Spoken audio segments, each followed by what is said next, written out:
দ্বিতল ট্রলার, নিরাপদ ও সাশ্রয়ী প্রাণী পরিবহনের নতুন দিগন্ত।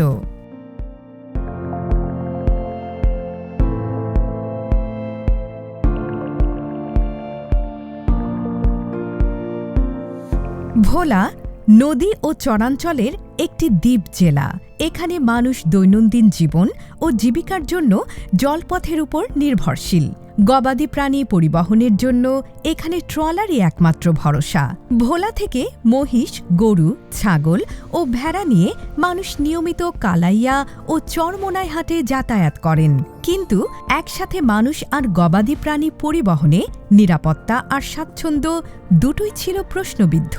এই সমস্যা দূর করতেই RMTP প্রকল্পের সহায়তায় চালু হল দ্বিতল ট্রলার। এ ট্রলারে উপরের স্তরে পরিবহন করা হয় ছোট প্রাণী যেমন ছাগল ও ভেড়া, আর নিচের স্তরে রাখা হয় গরু ও মহিষ। সোলার প্যানেল যুক্ত করায় এখন রাতেও নিরাপদে যাত্রা করা সম্ভব। প্রাণীদের জন্য খাবারের ব্যবস্থা এবং মানুষের জন্য টয়লেট সবকিছুই রয়েছে ট্রলারে। এই দ্বিতল ট্রলার বদলে দিয়েছে চরাঞ্চলের পশু পরিবহন পদ্ধতি। খামারি, ব্যাপারী আর ট্রলার মালিক সকলেই আজ লাভবান।